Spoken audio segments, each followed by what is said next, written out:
daycare done for our financial paycheck, because Kayla and I are going over our finances today and our budget, and whoo, it hurts. It freaking hurts. So, hello, my name is Kate Skinner. I'm your gut health coach, daily motivator, and just talking the real stuff.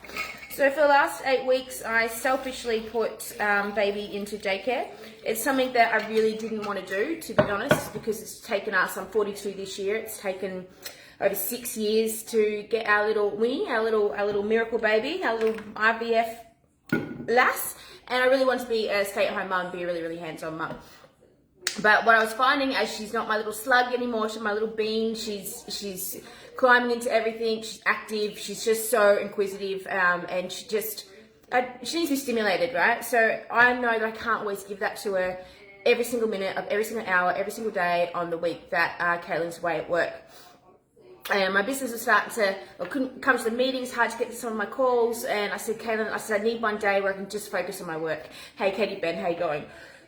So what we done is we go, all right, we'll put her in on Wednesdays, and then I can work my business. 1, 2, 3.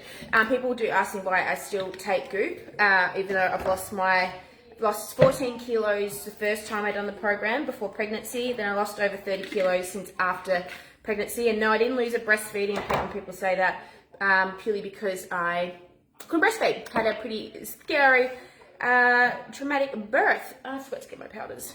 I'll be 1 sec. Hold on. So we put baby in daycare, and she loved it. She's making all her friends. Everything was going great. Then come week 2, I noticed that she wasn't really doing so well. Like I saw that she was sleeping more. She's getting a runny nose. I'm like, okay, she's got her first cold. All good. That's going to happen from daycare. And I'm just going to put this out there. I'm not bagging daycare at all. If you have to put your kids in daycare, I get it. And all my daycare ladies and my friends have messaged me and they go, Kyles, the worst thing you can do is actually put your baby in daycare once a week. You're going to do it at least 3 times, and they're going to be sick for 3 months, and after that, their immunity is going to be nice and strong. Wicked, awesome. They go, you putting her in once a week? She goes, it's not going to work. She's going to get sick over and over and over again. You're going to get sick, Karen's going to get sick, and you're going to keep going down. I said, right.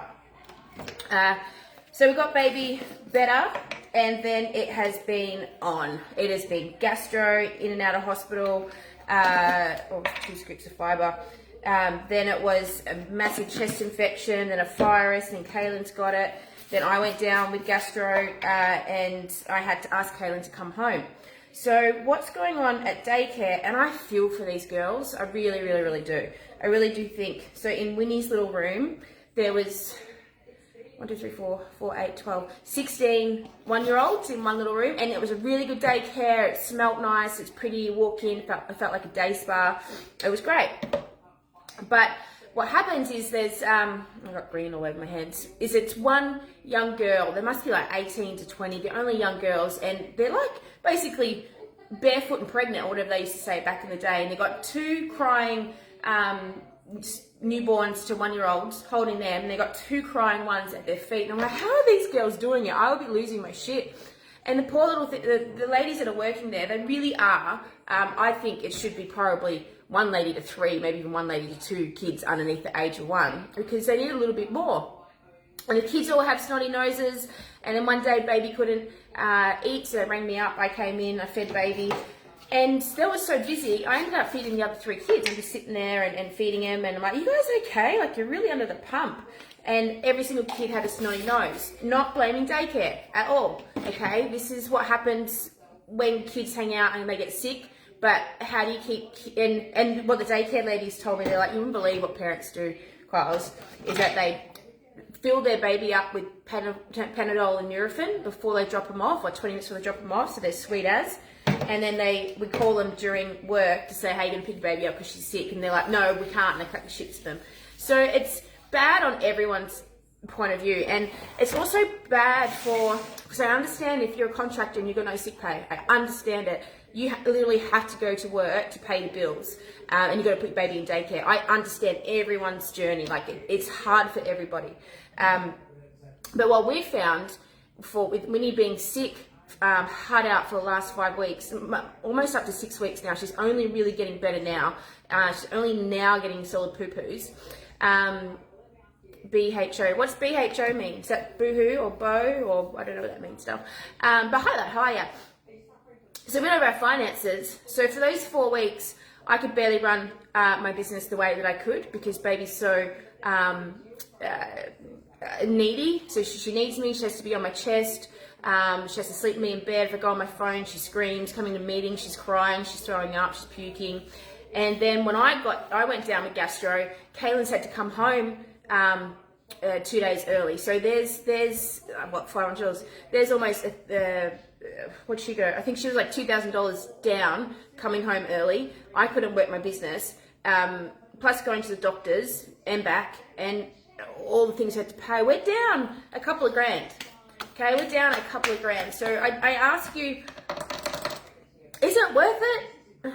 Is it worth it? Because we don't get child subsidy because of, we're still fighting it. Apparently it's over 500,000. We don't make that much.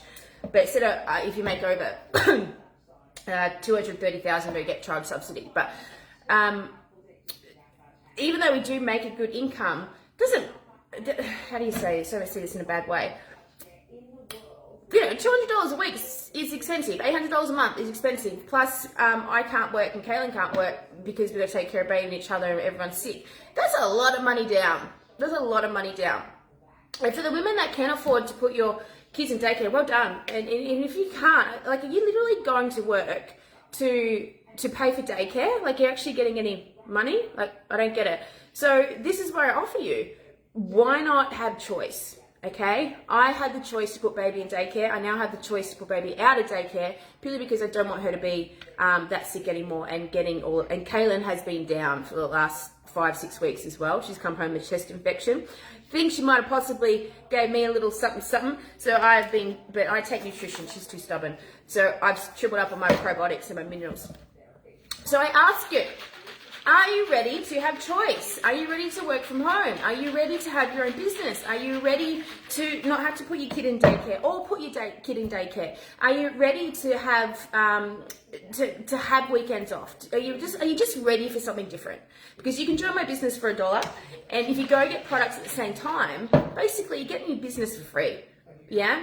And you can start sharing your story on Facebook. I'll teach you what to post, when not to post. I'll teach you what needs to be done. So you can have the things that you want in this life. Sick baby sucks. It really sucks. And seeing her that bad and how bad Kaylin's gone down, it's broken me. I never knew gastro was such a thing. And I'm sorry to everyone when I've ever been your boss and you rang me up and said, oh, I've got gastro, can't come in. I'm like, don't be a pussy. I'm an asshole. Now I know my first bouts of gastro. I do not wish it. I don't even wish it on my, well, yeah, I don't even wish it on my exes. Okay, it is shit. It's not fun at all. But if you're ready for something different, what's holding you back? What's stopping you? Is this fear of judgment? Guess what? People are judging you. Okay, I'm probably getting judged right now because of what I'm wearing. I'm probably getting judged because I put my baby in daycare. I'm going to get judged because I pull my baby out of daycare. So that's not a thing. Are you waiting for perfection? Perfection is definitely not a fucking thing, okay? You're a procrastinator, you're a people pleaser. The best thing I got told from my therapist is, I said, I'm a people pleaser, I like to make everyone happy. He goes, you're the biggest manipulator of them all. I said, what? What do you mean? I love everyone. He goes, no, because you're a chameleon and you're trying to fit in with everyone so they all like you. So you're manipulating them to like you and you don't even know who you are. And I'm like, oh, shit. Right, okay, so now I pissed some people off. If you haven't pissed people off in this life, you are not living your true life because you are not standing up for your core values and your loyalties and what you stand for. Because everyone's different in this world, okay? I'm fucking boring if we're all the same. So I ask you what you're scared of. The judgment? Who cares? You're going to come into a team of over 2,000 women that are going to support you and love you no matter what. You've tried everything that hasn't worked yet, but you haven't worked with me before. And the other thing is you think you don't have my energy. I'm absolutely exhausted right now. The only reason I have energy is because I'm having my goop, but I still need to show up in my life because no one else is coming to save me. Nobody else is going to pay my fucking bills but me. Yes? So have a think about that. And I'm not going on OnlyFans page. All right. Love ya. Have a good day. Bye.